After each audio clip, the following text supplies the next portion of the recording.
Speaker sir, मैं आपके जरिए म्युनिसिपल एडमिनिस्ट्रेशन मिनिस्टर से कहना जा रहा हूं सर, आज शहर हैदराबाद के अंदर या बहादुरपुरा कॉन्स्टिट्यूंसी होने दीजिए या कारवान होने दीजिए, पोल्यूशन आ रहा है सर।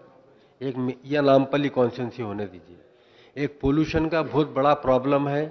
इससे सेहत के ऊपर भी असर पड़ता है और ख़ास तौर से सर मेरी कॉन्स्टिट्यूंसी के अंदर आपको सुन के ताज्जुब होना चाहिए, हफ्ते में एक दिन पानी की सप्लाई दी जा रही है। कई मर्तबा इस असेंबली में भी ठहर कर बोला हूं, मैं म्युनिसिपल एडमिनिस्ट्रेशन मिनिस्टर के सामने भी ये बात को लेके आए हैं और वाटर वर्क्स एमडी साहब के सामने भी बातचीत लेकर आए हैं। ये काम होना चाहिए सर। हर 4 दिन में 5 दिन में एक सप्लाई होने से कैसा होता सर।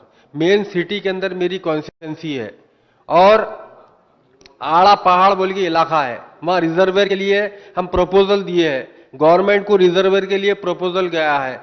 वो जब तक रिजर्वेयर वहां पर नहीं बनेगा ये प्रॉब्लम मेरी कॉन्स्टिट्यूंसी में रहेगी।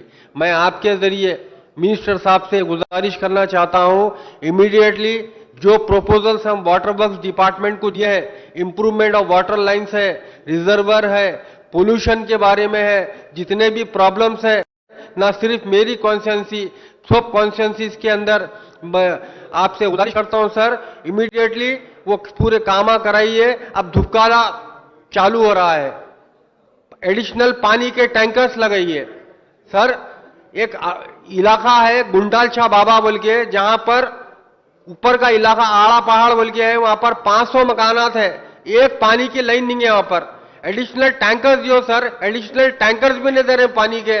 मैं आपसे गुजारिश करता हूं सर, आप इमीडिएटली मैं जो भी कहा वो सारे चीजों को अमल में लाइए। शुक्रिया। గౌరవ సభ్యులకు నా మనవి,